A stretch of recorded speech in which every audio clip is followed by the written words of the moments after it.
Kaixo eta ongi etorriak gaurko saiora. Gaur, abenduaren 27 da eta besterik gabe magazinarekin hasiko gara. Gaurko komunikabidetako azalak aztertzen hasiko gara.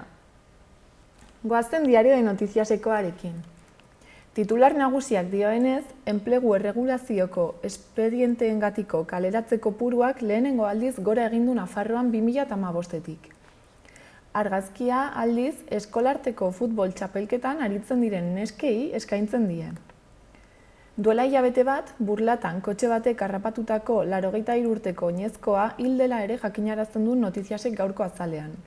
Eta baita 55 urteko iruindar bat larriki zauritua suertatu dela bere delta hegala tuterako muino batean erori eta gero. Bestalde, aurpegian zauriak zituen gazte bati Iruñean egindako erasoa ikertzen ari direla ere jasotzen du portadak. Eta horretaz gain, erregimen lokaleko komisioak gobernuko aurrekontua bermatzen duela ere dio. Ara Malikian musikariaz ere mintzatzen da gaurko azala. Libanoko bibolinjoleak bihar aurkeztuko baitu azken diska Navarrarenan. Irati Abodiko mendizentroak ateak gaur zabaltzen dituela ere irakur dezakegu. Eta Plazaolako bide berdea Europa mailako bide jasangarri bezala izendatu dutela ere. Bukatzeko, futbolean, Toni Lato, Valentziatik Osasunara ekainera arte lagatu dutela aipatzen du Notiziasek. Diario de Navarrako azalarekin jarraituko dugu orain. Ikasle nafarren eren batek jadanik pai eta british ereduetan ikasten duela dio titularrak. Argazkia beste garaiko kotxeak ageri dira Iruñatik paseatuz. Horretaz gain, 39 urteko gizon bati egindako erasoa Iruñean ikertzen ari direla dio Diario de Navarrak. Eta baita Nafarroako diputatu eta senatarien ondarea agerian geratu dela. Bestalde, gobernuak Sánchez ez dela urtarrilera arte berrautatua izango onartzen duela zaleratzen du komunikabide honek. Eta bukatzeko, osasunari dagokionez, Toni Lato fitxatu dutela azpimarratzen da. Gara egunkariarekin goaz. Estoaren kontratu ustela deusestaturik polemikak jarraitzen duela azpimarratzen du albiste nagusiak. Argazkian, 15 urte geroago, Asiak lurra irentsi zuen tsunamia ez duela ahaztu dio. Horretaz gain, Iglesias ERC-rekin bildu dela aipatzen du, PP eta Voxek kritikaren tonua igotzen duten bitartean. Gainera, Euskal Herria Bilduk lakoak alokairuen prezioak mugatzeari betoa jarri izana kritikatzen duela ere dio azalak. Bestalde, Ipar Mazedoniaren inguruko erreportaia iragartzen da portadan, baita Mikel Oyarzabal Errealeko jokalariari egindako elkarrizketa ere. Bukatzeko, batzek araluzeko makinen lekualdaketa hasi duela jasotzen du gaurko garak. Berriako azalarekin jarrai dezagun. Argazkian, Beethovenen doinuan Thierry Malandain koreografoak La Pastorale ikusgarria sortu duela esaten da, eta bihar izango dela Euskal Herriko estreinaldia Miarritzen. Titularrak lan mundua euskalduntzeko lehen planak 2023-rako xedeak zehaztu dituela dio. Horretaz gain, Tripolik eskatzen badio, Erdogan armada Libiara bidaltzeko prest dagoela ere esaten du azalak. Bestalde, Jaurlaritzak babes ofizialeko etxeetan kupoak jarriko dituela dio berriak, eta gazteentzat izango direla 10-tik 4. Ekonomiari dagokionez, Araluzen makinak eraman eta langileak bertan utzi dituztela dio komunikabide honek. Horretaz gain, Jordi Calvo, Zentre Delaseko koordinatzaileari egindako elkarrizketaren zati bat ere azalera ekartzen du berriak. Arma enpresek bankuen beharra dutela esanez, beste enpresak bezala zorpetuta baitaude. Bukatzeko, bidaia eta mendik kroniken lehiaketaren inguruan gaurkoan Peña Santari buruz aritzen da egunkari hau. Euskal Herria irratiarekin bukatuko dugu. Albiste nagusiak dioenez, Gabon gauean 39 urteko gizon bati egindako eraso bat ikertzen ari dira Iruñean. Buruan zauri ugari zituela aurkitu zuten, eta udaltzainei adierazi zienez, ez du gogoratzen gertatutakoa. Horretaz gain, Sisterako urteko azken jaialdia Noainen izango dela aipatzen du Euskal Herria irratiak.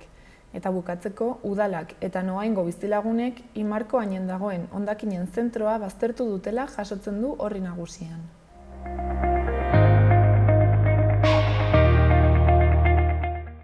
Goazen orain gaurko eta asteburuko eguraldiaren iragarpenak ikustera. Gaur giro eguzkitsua gailenduko da, baina lehen orduetan lainoguneak sortuko dira eta izotza ere botako du barnealdean. Zenbait txokotan lainoak goiz osoa iraun dezake. Tenperatura maksimoak 14-15 gradu ingurukoak izango dira kostaldetik gertu, eta 12-13 gradu artean geratuko dira hegoaldean. Itsasertzean ekialdeko haizea gailenduko da, baina gainerako tokietan oso ahul eta aldakor ibiliko da. Bihar, larunbatean, eguraldiak ildo beretik jarraituko du. Eguzkia izango da jaun eta jabe, baina goizean, barnealdeko zenbait lekutan lainoa eta lanbroa agertuko dira. Kostaldean, behe-hodei batzuk ere ager daitezke. Temperatura minimoetan aldaketarik ez da espero. Egunsentian hotz egingo du eta barnealdeko zenbait lekutan izotza botako du. Eguerdian giroa epela izango da, batez ere kostaldean, non maksimoak 15 graduren bueltan egongo diren. Barnealdean, haizea noraezean ibiliko da, eta kostaldean ekialdetik joko du berriz ere. Aldaketa aipagarririk ez abenduaren 29-rako iganderako. Antizikloiaren eraginpean jarraituko dugu, eta zerua oskarbi egongo da. Izotza espero da barnealdean lehen orduetan, eta lainoa ere sortuko da. Baliteke, gainera, lainoguneak zabalagoak eta iraunkorragoak izatea. Haizea oso ahul ibiliko da. Norabide aldakorrekoa izango da orokorrean hego ukituarekin, eta ekialdekoa kostaldean. Temperatura maksimoak apur bat igo daitezke Kantauri isurialdean. Gaurko efemerideak ikusiko ditugu. Gaurko egunez, 1923 urtean, Gustave Eiffel, frantziar arkitekto eta ingeniaria Eiffel dorrearen sortzailea hil zen. Gaurko egunez ere, baina 1980ean, Maialen Arzalluz lapurtar bertsolaria jaio zen. Eta egun berean, baina urte bat beranduago, 1981an, Hervé Gilbert, frantziar argazkilari eta idazlea hil zen.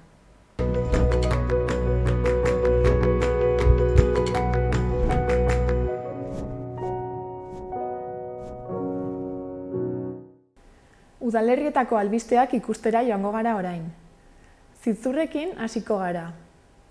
Bihar izango da Carlos Lópezen erakusketa bisitatu ahal izateko azken eguna. Kulturetxean egongo da arratsaldeko 7:00 9:00. Horretaz gain, bihar ere Christmas Songs izenburuarekin kontzertua egongo da kulturetxean arratsaldeko 8:00. Kontzertu ikusgarria izango da, izan ere parte hartuko dute bai Debora Carter handiak, nazioarteko ahots jazzaren egiazko erreferentzia denak, eta bai Pamplona Jazz Orkestak, Iñaki Rodriguezek zuzenduta.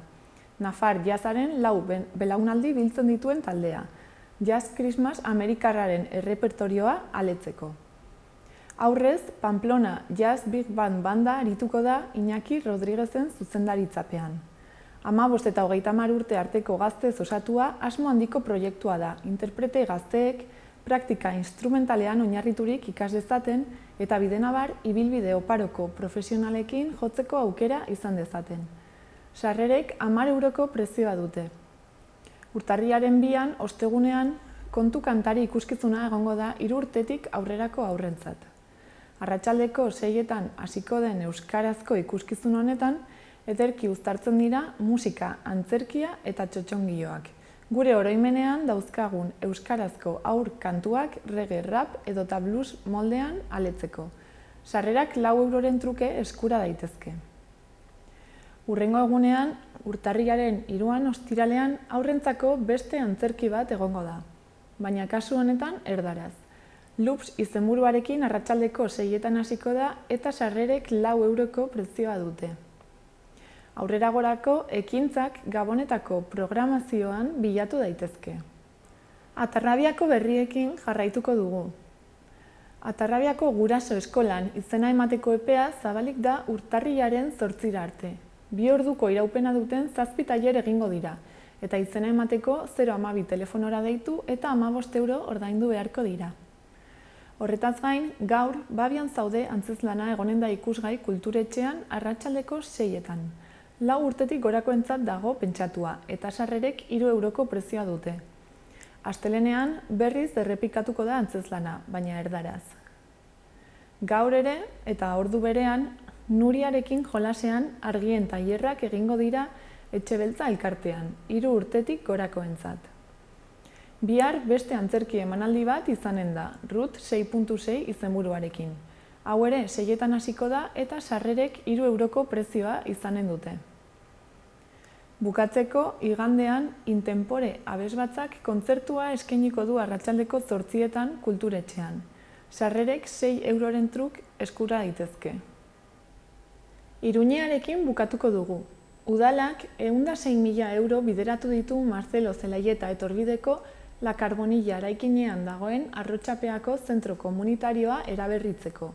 Kanpoko zein barneko arotzeria aldatuko da, komunak eraberrituko dira eta irisgarritasuna hobetuko da plataforma jasotzaile batez zein arrapala batez.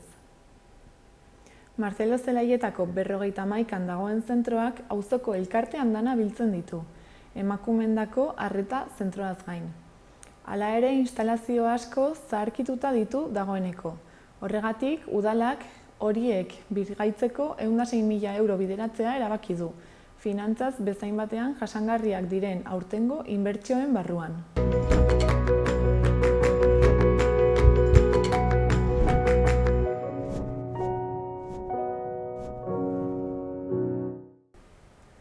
Joan gaitezen orain asteburuko agenda errepasatzera.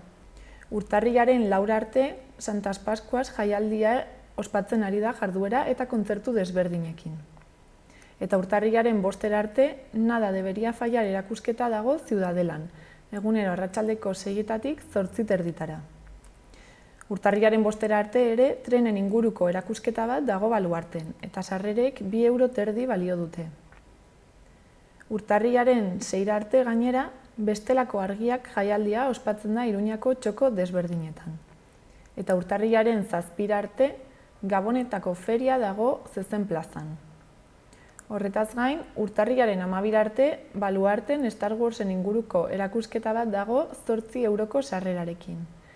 Eta otsailera arte, 3 hari hori erakusketa Ziudadelako labean.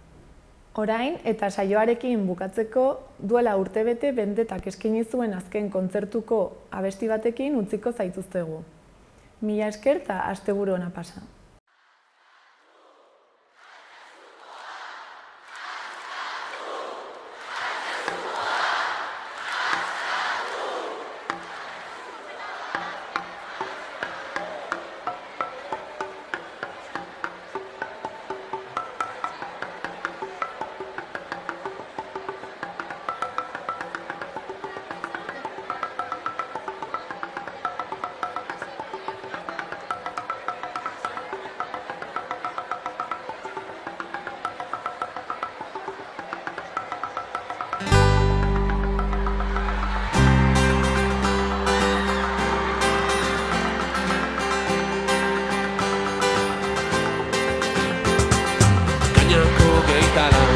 Dago, herrian zer berri, nean malkoz guzti. Ta zeuena egin, idatzi soñez ez dut minau, inolan patzerik, horbelatar aman bezala, zeak naramani.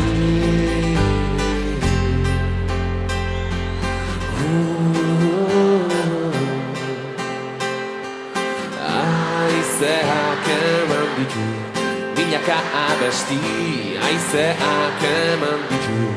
Nahi nuke nik jakin, idatzi soñez ez dut minau, inolan patzerik, horbelatar aman bezala, zeak naramani. San Juansuak senti nahirik, beroaren falta dut nik. San Juansuak senti nahirik, urtzaituk zerdanetik.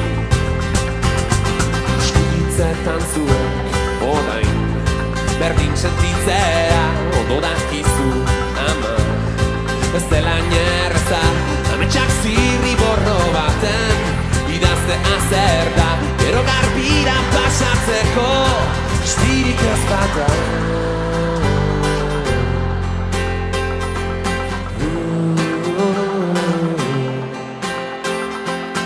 Aizeak eman ditu, milaka abesti, aizeak eman ditu. Nahi nuke nik jakin, ametsak zirri borro baten, idaztea zer da, gero garpira pasatzeko estirik ez bada. San Juan zuak senti nahirik, beroaren falta dut nik. San Juan zuak senti nahirik, urzaituk zedanetik. Egarraren egarrez ez du, musu ematerik denuke inolaz orain. Hau esan beharrik, bide luzea dugun arren, gozen elkarrekin, izarrak gurekin baitaude, hormetxen zaindarik.